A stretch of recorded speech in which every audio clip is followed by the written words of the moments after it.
Therapy dudes, take away your stress, put you in a good mood. If you had them over, they would eat up all your food. It's time for therapy dudes. Welcome back, everyone. This is another episode of Therapy Dudes. Just two guys that are therapists that call themselves Therapy Dudes. Kind of interesting. Um, we are going to jump into talking about relationships, Gottman's work on couples, and kind of exploring issues that we've seen in our practice around relationships and Gottman's suggestions around that. Nice. Yeah, My and we're suggestions are yeah. to say who we are and who we're sponsored by. I was gonna do that. Of course, of You're just course, so much better than me at this. Okay. of course. So we're Dan Fox and Andre Carcamas. We are the Therapy Dudes. We're sponsored by Boulder Psychological Services. There are a ton of great resources on there. Tons of great therapists that you can connect with if you need help. I would recommend visiting it. Seriously, like all the people on there are amazing. Um, so let's just jump into it, I guess. This is an interesting leap from what we just talked about. Um, what comes up for you when you think about Gottman's work? I think about how structured it is. Like, Right? I think, just to give a very quick overview, um, John Gottman has done a lot of research on couples and a lot. has gotten to the point where within a few minutes of observing a couple talking, he can predict with something like 91% accuracy whether or not they will still be married in 7 years, right? That's been That's crazy. the tracking research that has been done on this over time.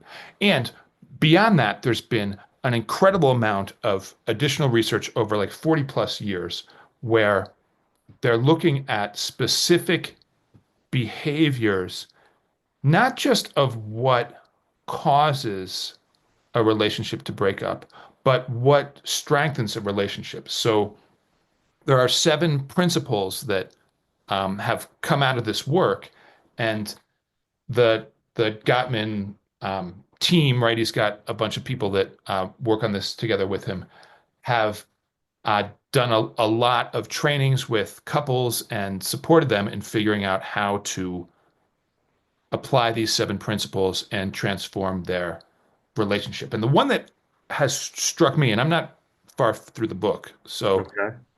but the one that I want to kind of dig into is about emotionally intelligent marriages. And the quote from his book, The 7 Principles for Making Marriage Work, Hmm. is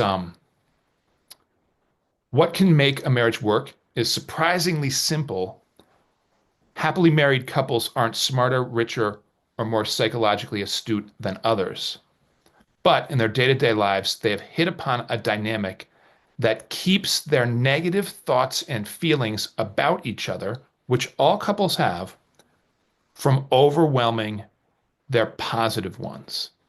Rather than creating a climate of disagreement and resistance, they embrace each other's needs. That's like actually beautiful and so true. What I like about Gottman is he's not out there like saying, "Hey, you got to be happy all the time, or else your relationship's going to fail." Like that's an indicator that your relationship's going to fail. It's actually not about happiness at all. It's about your ability to work through conflict, right? It's about your ability to hold frame of what the other person means to you and Right, right, communicate, right? And respect and those kinds of things. right.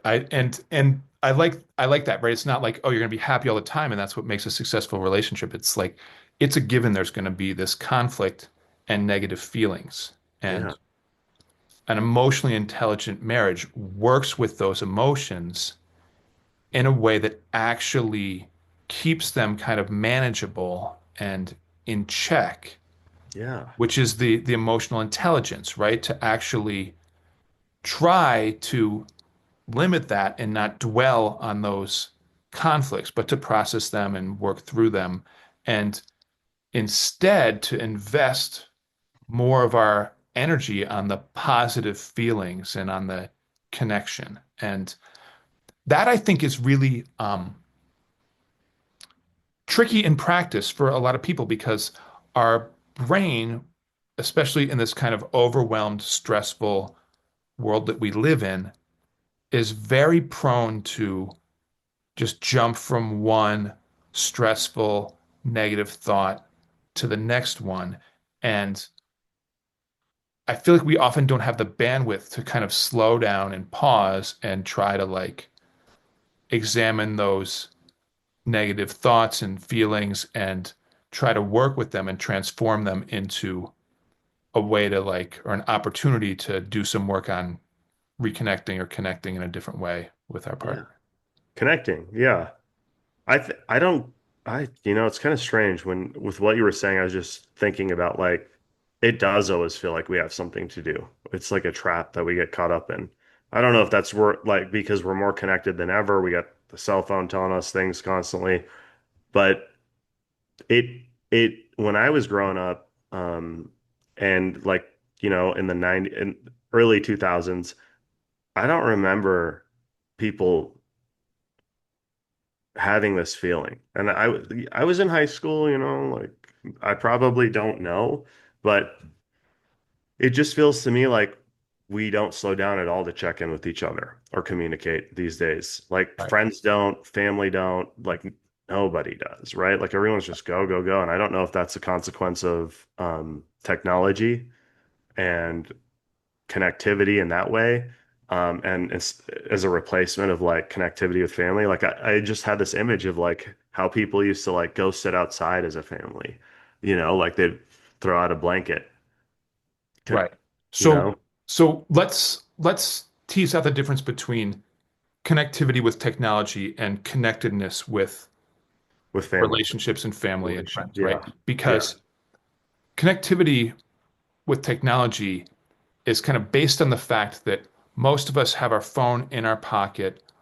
The apps that we're connected to can just buzz us anytime, and most of the time we will grab our phone reflexively and see what notification we're getting.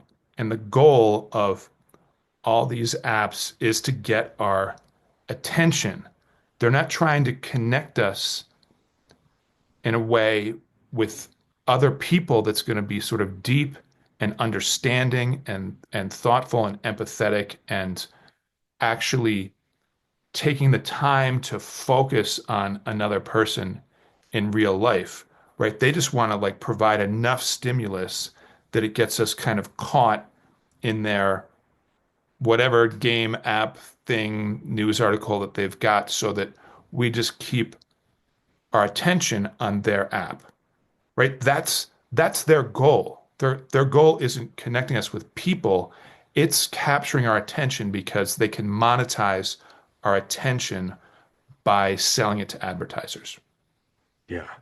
Well, also I was just thinking about like we naturally don't want to miss out on things. Like growing up, I didn't want to be the kid that didn't hear my door get knocked when all the kids were like getting everyone to go hang out. Right. Um, that gave me a lot of anxiety. Like I would want to be a part of it, right? I don't want to be left behind. And I think about how people can't leave their phone behind. Like it's just like so hard for someone to leave their phone at home and just go do a task. Like what did I miss? Um, I feel like there's this innate need for us to connect, and we're replacing those things with like where we used to have in a community setting where it's like, oh, I don't want to miss the door getting knocked, I want to make sure I'm a part of going to the pool or whatever, to I don't want to miss that text or what just happened on social media or like what news did I just miss about a celebrity or something, right? Right. Like it's it's operating out of a fake sense of connection where you don't get anything in return, but you're going to keep looking for it because it's that fear of missing out almost, right? Yep. You want to make sure you're there to get that text or that or see that post or post that thing. I don't, it's kind of weird. Right. But the collective impact of all of this overstimulation from technology and this like fighting for our attention is that it is much harder to slow down and really think deeply about Your what real we're connections. feeling and what's causing that and how to actually reach out and connect with somebody and empathize and grow the relationship because those thoughts get interrupted by the next notification or just our natural habitual impulse now, where when there's a little gap in the momentum of our mental wheels spinning, we just grab our phone and start to habitually go through whatever our ritual is with our Right. phone. It's So, to feed that false connection, you know? And that is also playing a role these days, in my opinion, in why relationships are struggling. People don't communicate.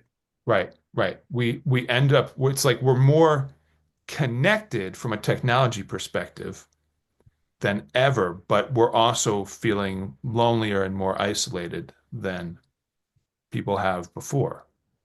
Yeah, it sucks. Um, but I think a lot of the work that Gottman highlights around all this is like communication is actually key. Understanding needs, setting boundaries, um, working towards those needs. A lot of what he said, I don't know if you've heard the 10 rules, the 10 commandments of Gottman's work when you're going to see a therapist who does packed therapy. Oh, now, It's what does it PACT stand for? um that's a good question. Pact is Gottman's model of therapy. I forgot exactly what it stands for, but one of the things that he highlights in there is like every time your partner comes home, you'll greet them. Like you'll actually look at them.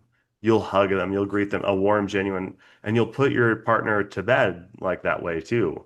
Like Okay, it's like a huge emphasis on connecting points. It talks about how to protect the relationship by not communicating about the relationship to other people. Like it talks about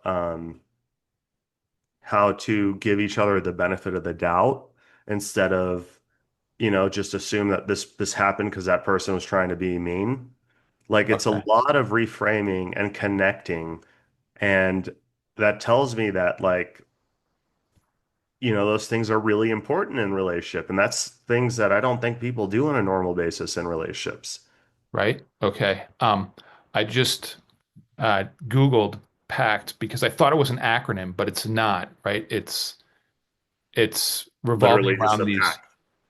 relationship experiences, and part of it is based on attachment theory, Hmm. where the therapist is helping couples understand each other's attachment style and using that to predict each other's needs and reactions and to respond with greater sensitivity.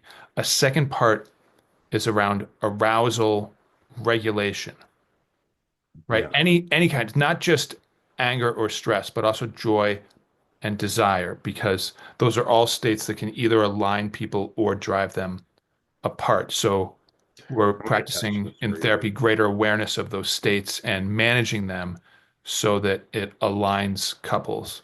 Yeah. Um, and the last one is about neural synchronization. So it's about noticing the kind of interplay between partners' nervous systems. And the assumption is that when we're attuned to each other, our Hmm. brain activity syncs up, Yep. leading to a more harmonious and intuitive relationship. Ooh, all that stuff is so awesome. Good. I want to just dig into that more with my partner and work on the connection.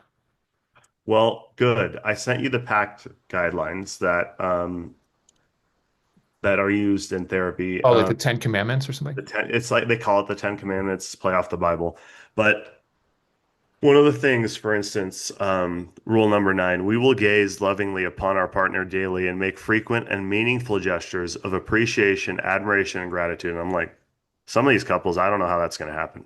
But Ooh. like, I'm they're gonna trying. print this out and put it by the mirror in our bathroom. Rule number 10, we will learn our partner well and master the ways of seduction, influence, and persuasion without the use of fear or threat.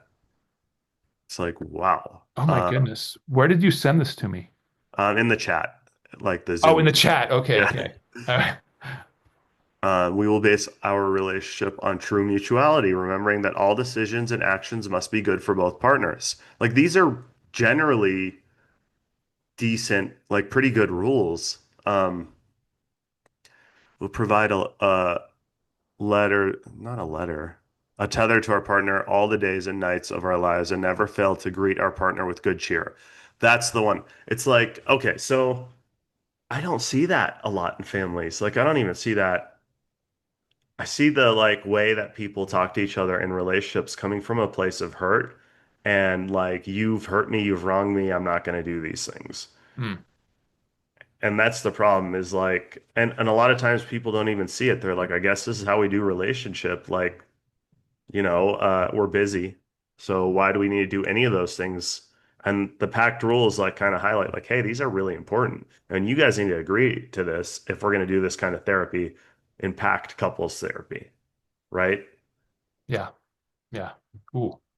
Yeah. Um, that's rich. I think that's right. All these things are the tools, right? That sort of overarching view of to like focus more on the positive than on the negative Yeah. is actualized by these different tactics or commandments in this pact agreement. And number seven, I'll just say this last one. We will put our partner to bed each night and awaken with our partner each morning.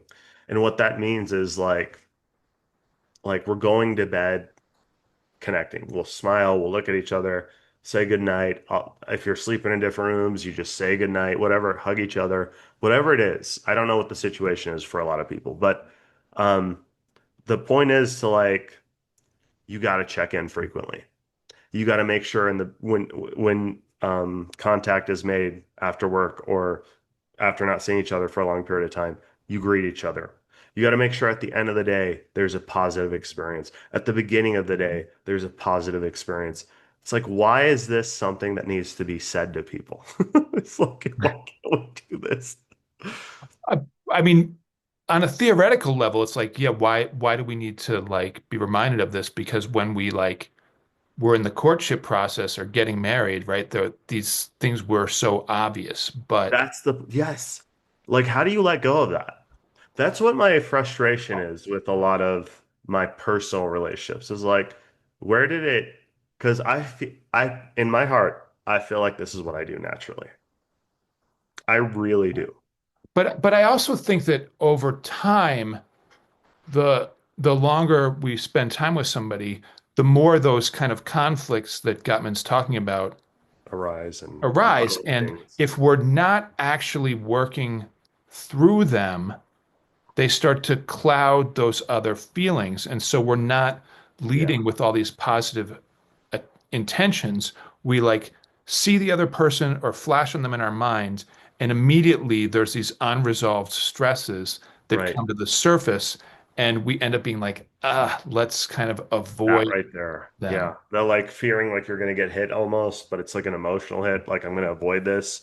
The like cringing before interacting with each other type experience that a lot of couples talk about. Right, right. Or like assuming the worst, right? We're like, oh, well, I know how they're going to react if, I bring this up. And then I feel like we almost induce the reaction by showing up as if we're like walking on eggshells and expecting the worst.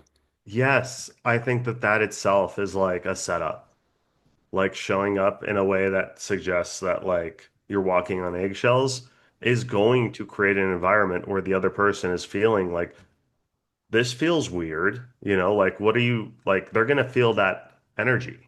Right, right. It's And almost offensive. That's why I stopped walking on eggshells around you when you're in a bad mood, you know? I could perfect. tell you were feeling it, the judgment.